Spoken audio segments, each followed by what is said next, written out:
I can very well eliminate the prelims.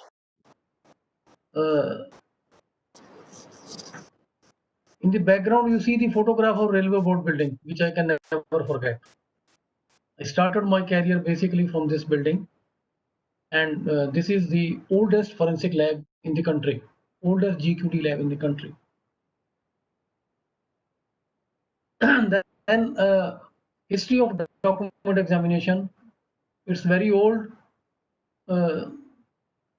Since the civilization, more than thousands of years old, but as per documented history, it has been in practice for more than 500 years. Present history covers developments over the past 100 years only. Then in 1900, Ames on Forgery book came out. He was the examiner of contested handwriting in courts and justice. Ames on Forgery is a famous book. It appeared in the world market in 1900.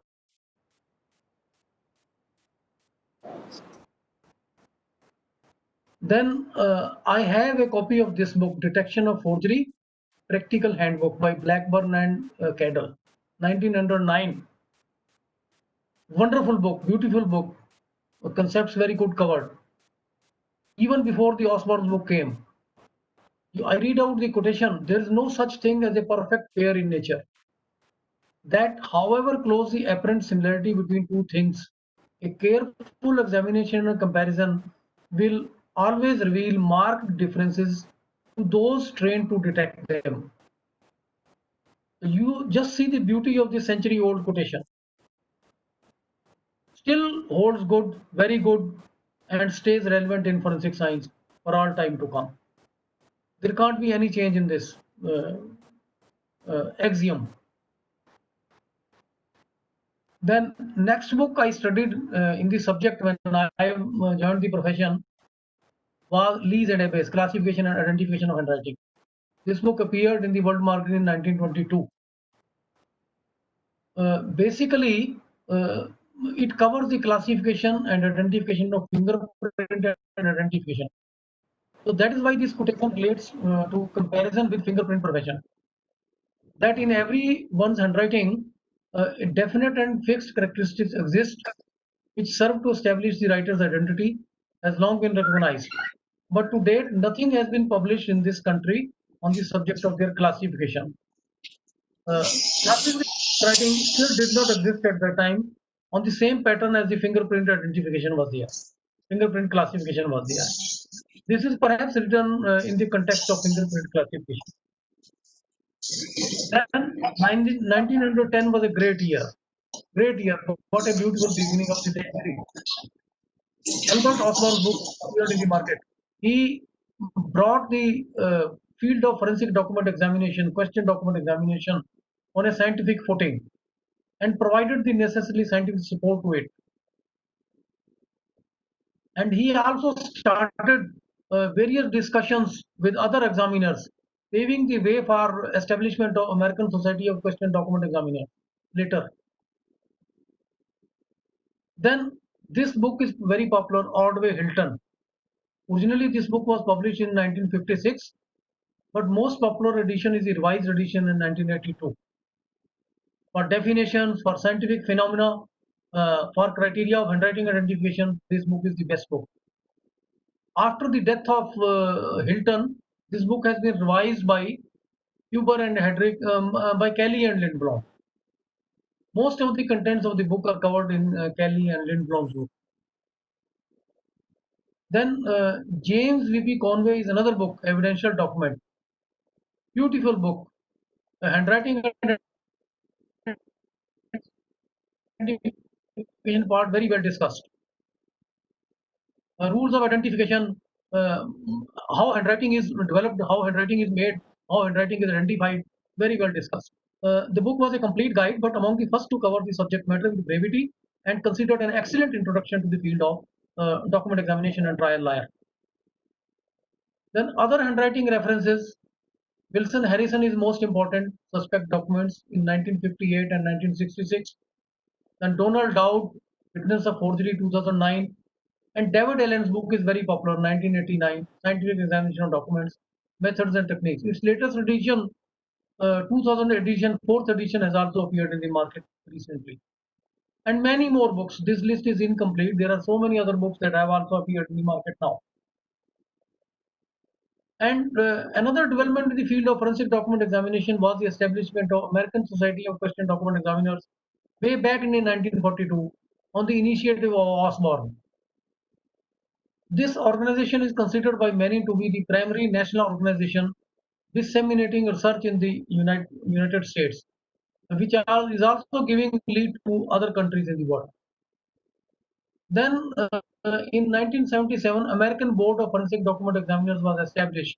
Its main purpose was to certify applicants as experts, which is very important. It followed the basic guidelines with which we can accredit the experts for practice, so that each and every guy who is not well qualified can be debarred from practice. Then you all know the definition of document, which is defined in Section 3 of Indian Evidence Act 1872. Any matter expressed or described upon any substance by means of letters, figures, or marks, or by more than one of those means intended to be used or which may be used for the purpose of recording that matter. This is the usual definition of document. You see, this document existed in the year 1872 when Indian Evidence Act came into being. It was formulated by the Britishers. Then all documents, including electronic records covered under IT Act 2000, have also been made part of the document. Then you all know what is a question document, suspect document, or forensic document. Any document whose authenticity is under cloud or being suspected, or any matter of investigation or education, it is called a question document or a forensic document.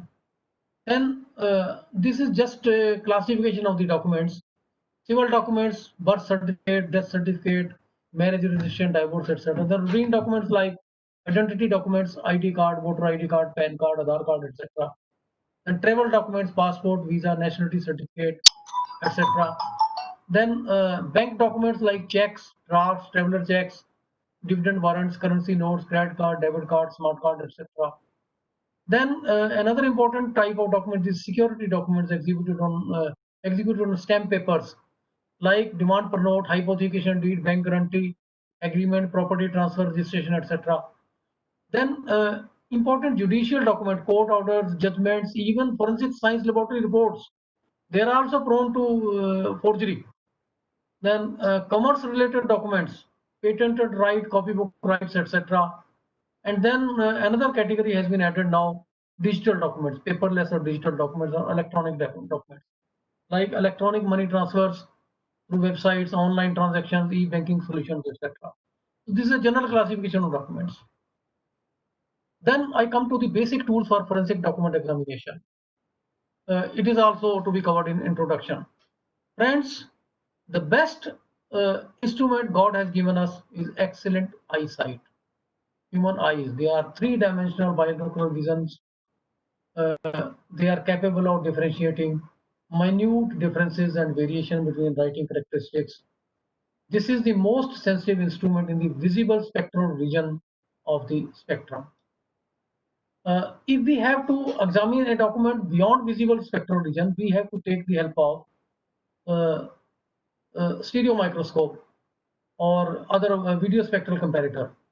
Then for failing eyesight and better optical resolution, magnifying glasses can be used and hand magnifiers can be used. Stereo microscope gives a three-dimensional view of any object. Its magnification level ranges from 10x to 100x. And friends, let me remind you that instruments only assist the expert.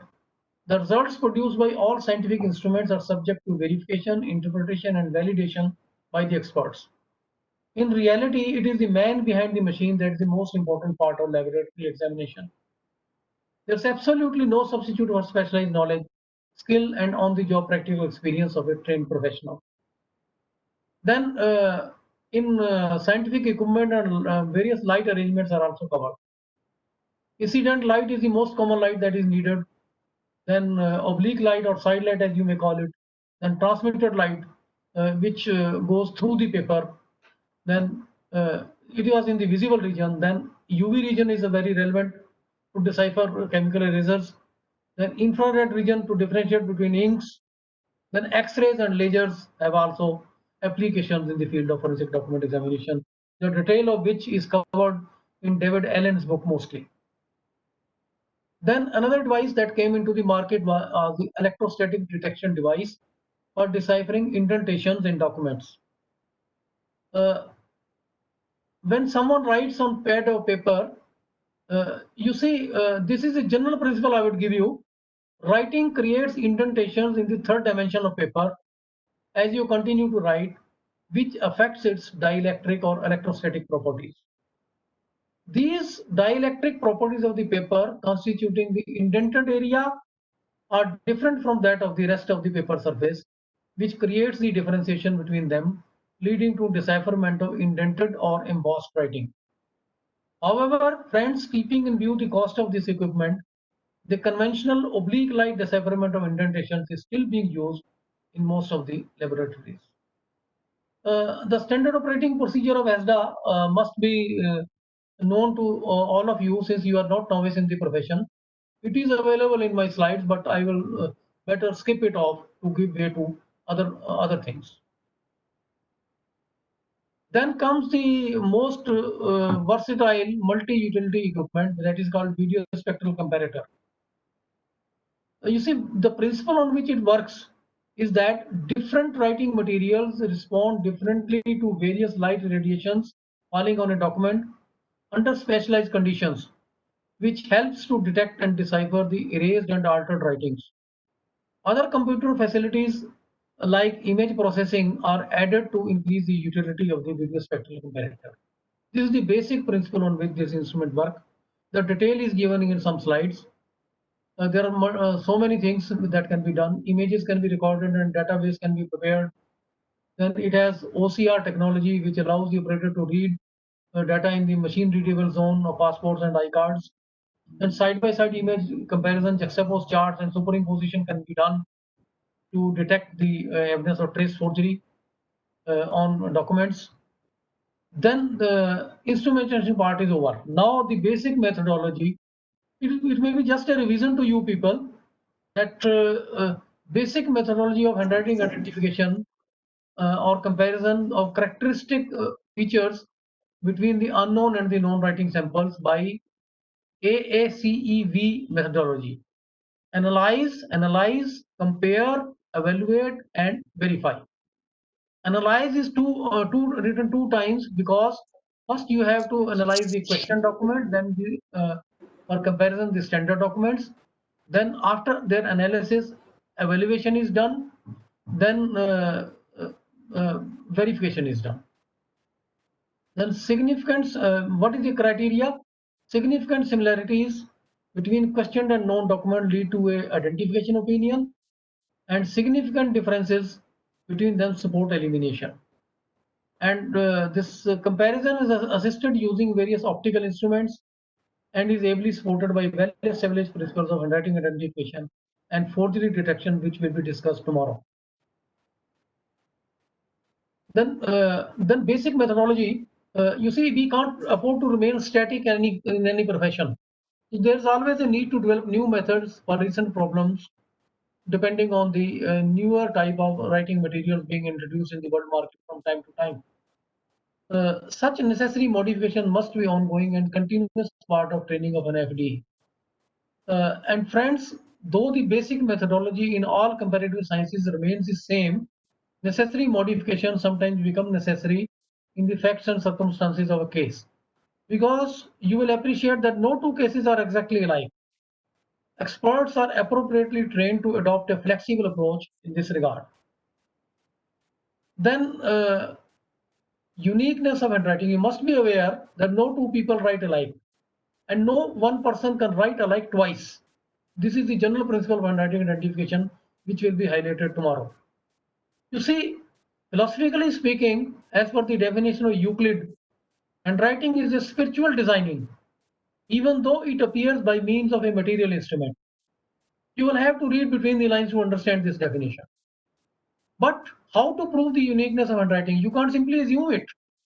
A survey was conducted by about 90 forensic document examiners sometimes back to carry out empirical studies, and it was found that once the writing has been graphically matured, uh, handwriting can be identified on the basis of collective occurrence of writing features beyond the range of what you call accidental coincidence.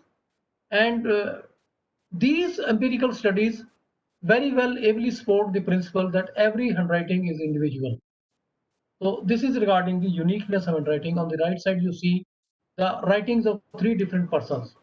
You see, there is just an example. Every person has a unique handwriting.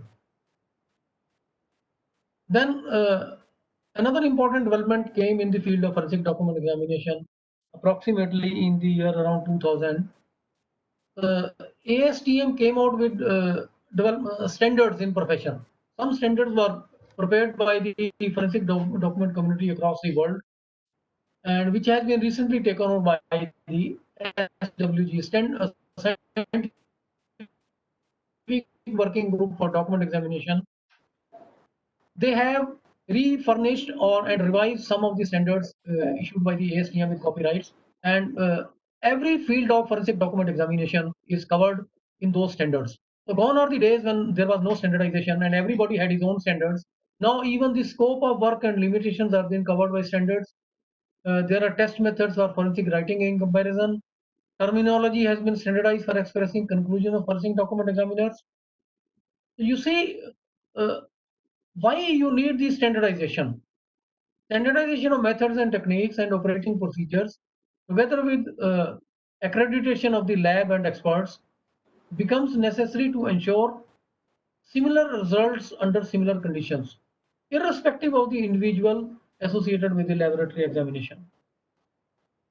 Then standards for writing identification, standard terminology relating to examination of question documents, then dry seal impressions, then fracture patterns and paper fiber examination, physical match of paper cuts, tears, all have been standardized and procedures have been standardized and reported by scientific working group. Standards for examination of rubber stamp impressions, all the ins and outs of the process have also been discussed in this SWG doc standard. Then standard for examination of handwritten items. This is the most important part of the standards because about 95% of the document examination relate to the identification of handwritten items or signature. Then another new development this year, new standard for indentation examination has been developed and brought about and published by the American Standard Board and National NIST. It is standard for examination of document for indentation. 2020, it has been published in February 2020.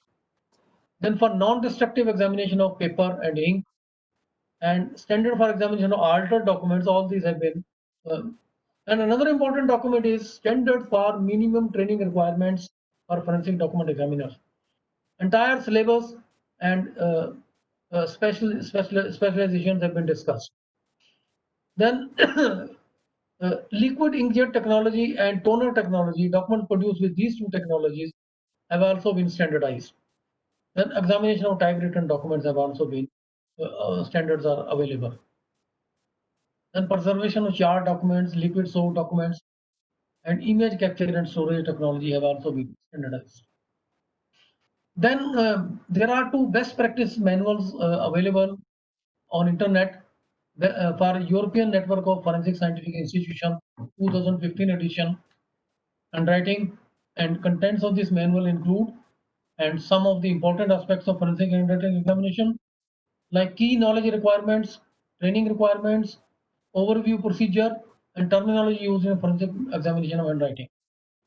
So now comes the future trends of forensic document examination. It is also important to be covered in introductory part. Then examination of frequency of occurrence of handwriting characteristics with large population studies in order to assess the rarity of certain features. This is very important. You see, gone are the days when people used to believe what the experts say. Now they have to justify each and every opinion, each and every observation. So some data must be available, some statistics must be created. So it is for this purpose that these research projects have been undertaken by the scientific working group and other institutions. Then collaboration with statisticians to further strengthen the foundation of the science supporting the forensic document examination. Daubert ruling was one of the hurdles, and the field of forensic document examination has come out successfully from the Daubert criteria. They have qualified for being called the discipline that follows those criteria. Then computer applications and computer software and automated systems like Fish, Flash ID, Describe, Cedar Fox, iFox, Write-on Tools, etc. These are just old applications. Some new applications must have also appeared in the time. Then SWG doc must be, they have constituted a very beautiful committee. 30 or 40 experts across the world are covered in the committee. They are reviewing the standards, they are coming out with new standards. Some more standards are in the offing, the details of which can be seen on the OSAC website, OSAC. Then development of standard methodology for examination of electronic and digital handwriting signatures, it is also in the process. Then, friends, you see, it is the man behind the machine which matters most. So, HRD process or development of skill and expertise of the human is most important part. So, what are the traits of a good investigator? First of all, the common sense, emphasis on the use of common sense and logic. God has given common sense to all, but it is rarely fully utilized and optimally utilized. So if people start using the common sense to its maximum optimum utilization, then results would be different. And those who have fully utilized this common sense facility, for them, another sense is available that is called uncommon sense. That you may also call the sixth sense that can be developed by the experts by virtue of their long experience and interaction with and introducing the concept of philosophy and scientific logic. Then another thing is the how to develop the art of observation. When I tell you the art of observation is also to be developed, some of you might be surprised. So what is there in eyes see? Eyes can see and know what is written or what is there in a picture. So friends, seeing and observing, these are two different things. Sharpening the observation through well-focused mind approach is another thing which needs to be developed. It is a general thing in HRD. Development of positive attitude, scientific temperament, and philosophical insight is very necessary to become a good expert in the forensic document examination or any other scientific field of study. So then now let me tell you something about the skill development. What is the difference between seeing and observing? Uh, Normally you see with your eyes, but most of the time you do not apply your mind, and hence the perfect body mind coordination is missing somewhere, which needs to be inculcated, corrected, or restored. Recently I have gone through a book that is there in Mastermind, based on the Sherlock Holmes, How to Think Like Sherlock Holmes. So this book has observed in the short story A Scandal in Bohemia, Sherlock Holmes teaches Watson the difference between seeing and observing. Uh, he has commented, you see, but you do not observe. What Holmes is really telling Watson in this story is when he contrasts seeing and observing is to never mistake mindlessness and mindfulness. There's a difference between mindlessness and mindfulness. It means a passive approach is to be replaced with active involvement. So, friends, though we see automatically, a stream of sensory inputs that requires no additional effort on our part, save that of opening our eyes. and we see unthinkingly. We may not even realize we have seen something that was हम right यह before our eyes. But when we ऐसा observe, नहीं जब but बहुत आवश्यक हो। Face cover या mask पहनते समय ध्यान रहे कि मुंह और नाक अच्छी तरह से ढके रहें। सार्वजनिक स्थानों पर कम से कम 2 गज की but when we observe, we are forced to pay attention. We have to move from passive absorption to active awareness. We have to engage. It's true for everything, not just eyesight, but each sense, each input, each thought.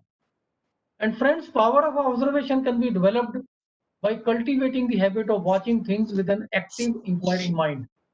It's no exaggeration to say that well-developed habits of observation are more important in research than large accumulations of academic learning. The role of observer is to discriminate. You see, here it is here where expertise is needed. When you have to discriminate between objects looking similar to 90% of the people, here the role of the expert comes. Expert is a, you see, acute observer. Often the difference between the novice and the expert is their ability to quickly determine what is relevant and what is irrelevant in a particular problem or a situation. I recommend all the faculty members to go through this book, Mastermind: How to Think Like Sherlock Holmes. This is very important, a very beautiful book, and this is a basic book which I think you must go through. I have gone through it recently, only last month, some of the chapters only. Then another thing is, in order to develop a philosophical insight into the scientific criteria, you see, the ultimate aim of any scientific inquiry or exercise, broadly speaking, is an attempt to understand and describe the complexity of nature or the world around us as best as we can. All forensic problems are included in this ultimate aim. So you see, what is done here. You see, Thomas Nagel, the famous French philosopher, he has written a book, beautiful book, The View from Nowhere. Title is looks very attractive. I think some of you might be interested in reading this book as well. You see, there is a difference between appearance and perspective. Appearance is one part, and perspective is another part. Appearance means simply the act of becoming visible to the eye, and perspective means general outlook or way of thinking, or to be more appropriate, three-dimensional view of a two-dimensional object. In some respects, these two parameters are better understood from a less detached standpoint or a vantage point or a aerial view, which you may call, which Thomas Nagel uh, has critically described as view from nowhere in particular. View from nowhere doesn't mean that you can't see from anywhere or you must see from nowhere. Nowhere word here is philosophical. It means it is totally objective. Aerial view or a vantage view from a vantage point, so that you can eliminate your own bias from the observations. The main purpose of this is that. So it contrasts passive and active points of view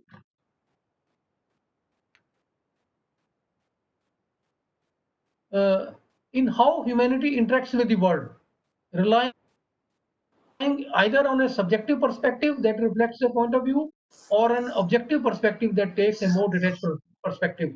You see, there is a competition, there is a fight between these two viewpoints, subjective viewpoint and objective viewpoint. You see, whereas it is desired in scientific inquiry that viewpoint must be totally objective. So you cannot eliminate the subjective perspective as well, because you cannot eliminate a subject from the object completely. So Nagel describes the objective perspective, this objective perspective, as the view from nowhere, one where the only valuable ideas are ones that are derived independently. All the valuable ideas, they are not interdependent. In fact, they are derived independently. That is why objectivity increased.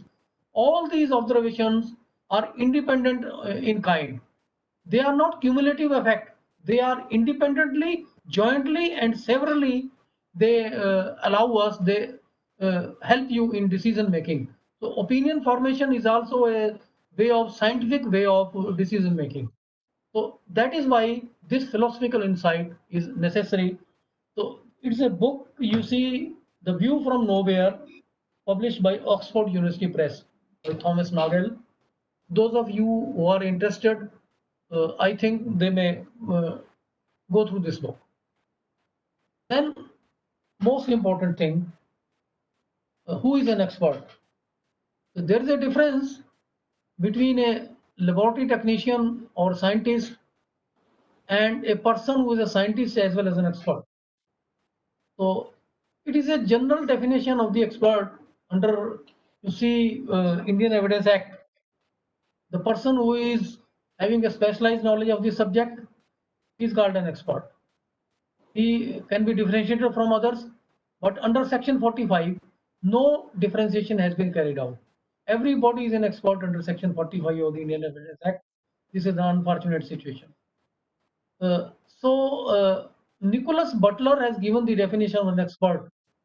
An expert is one who knows more and more about less and less until uh, he knows absolutely everything about nothing.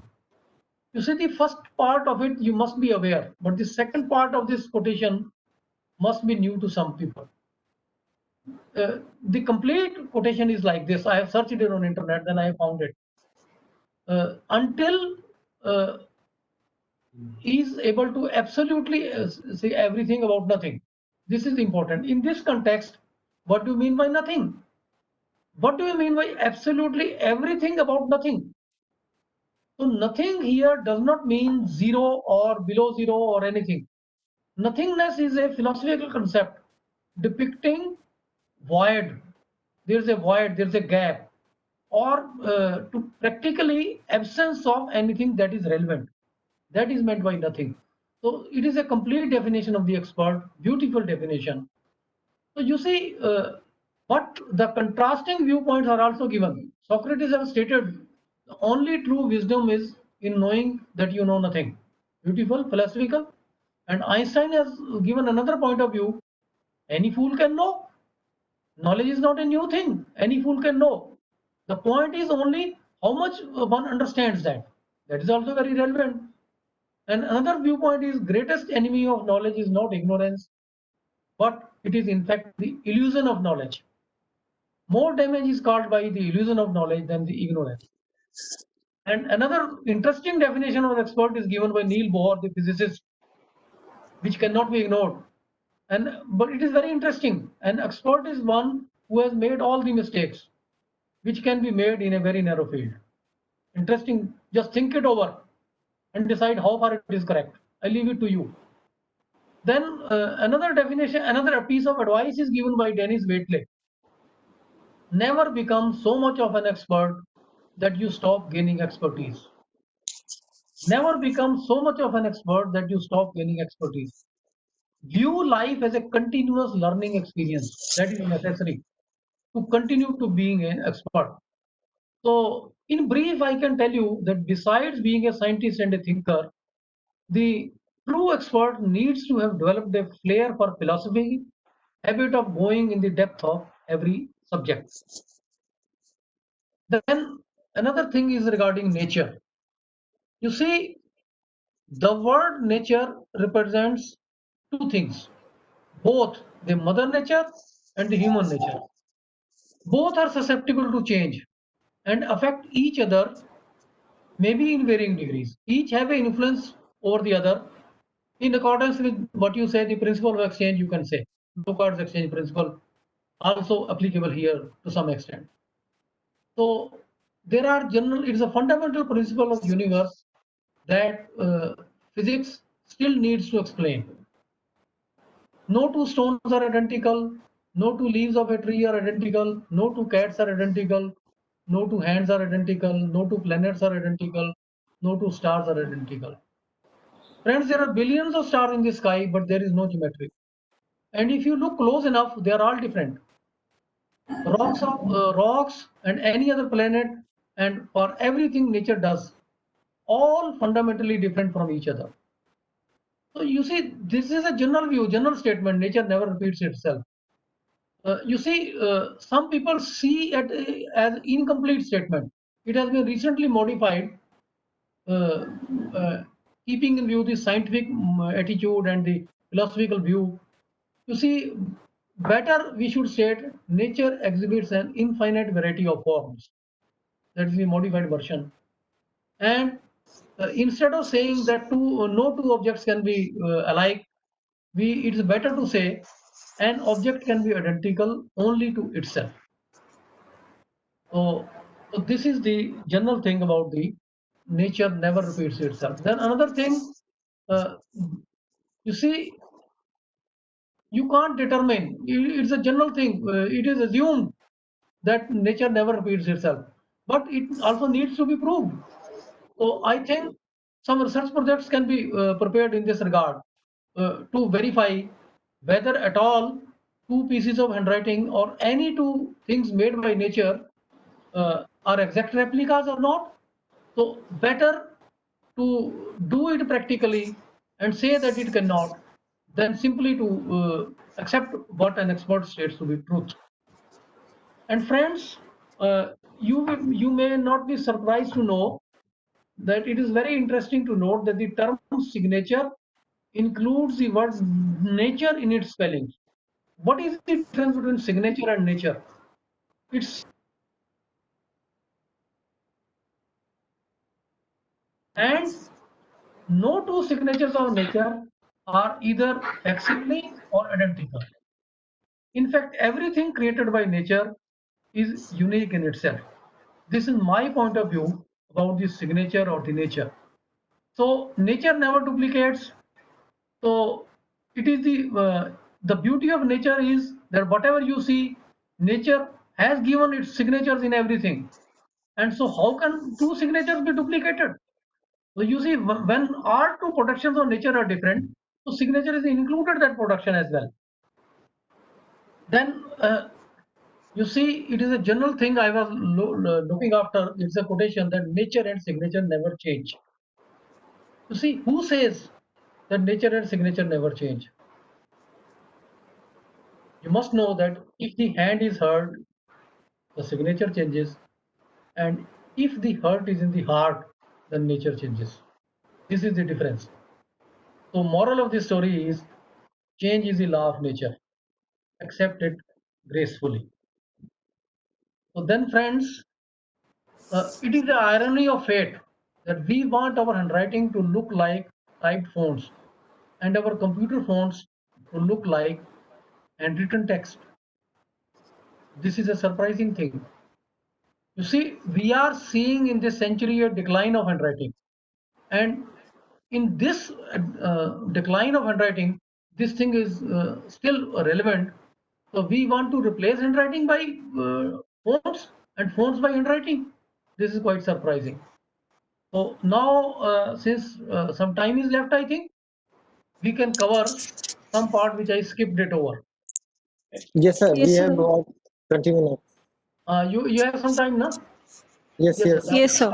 I'll continue the things which I skipped over. You see the basic features of electrostatic detection device or ESDA.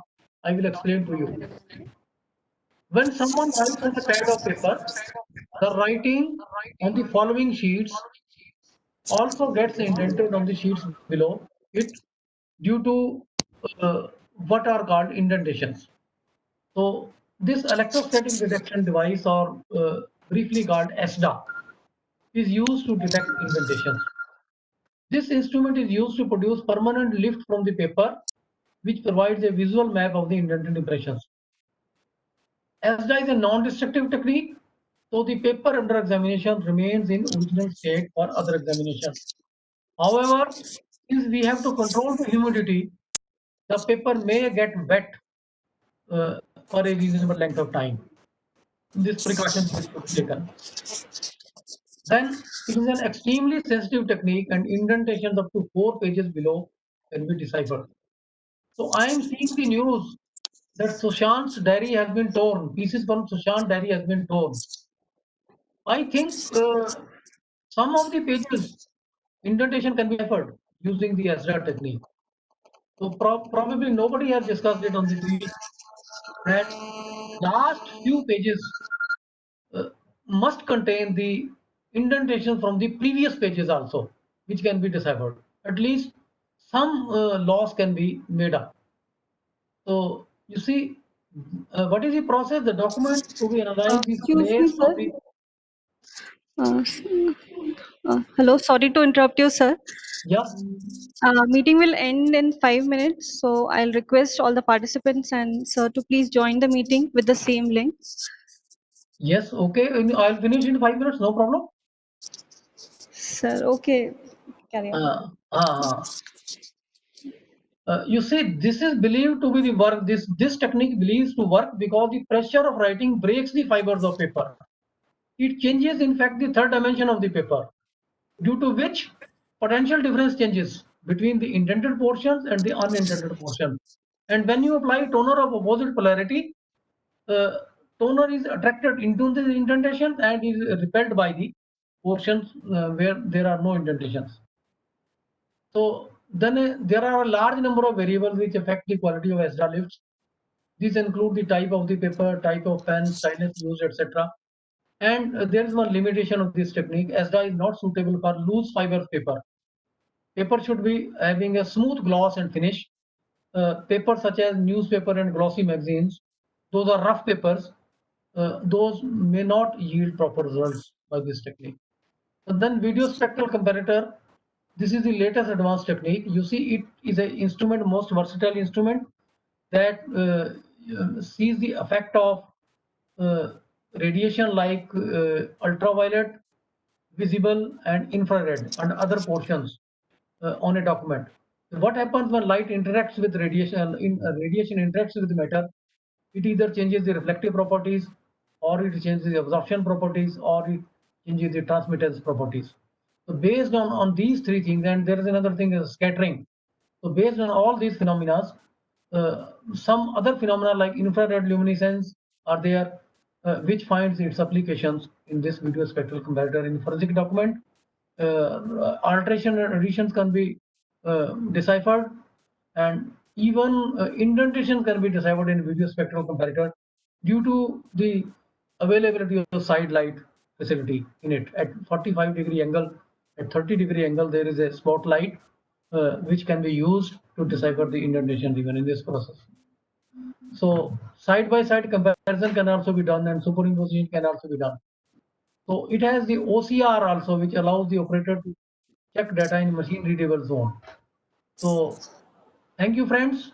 I think I am on time. I've been able to convey what I wanted to convey in this introductory lecture. Thank you very much. Thank you so much, sir, for this knowledgeable session. I request the participants having any questions, because I'm not able to see any questions in the chat box. I think today's lecture is introductory. That's why no questions. So from tomorrow, please keep in mind that we will continue with the session, and if any questions will be there, then we'll be arranging the next meeting. So thank you, sir. Thank you very much for very Thank you very much, Kavita. Thank you for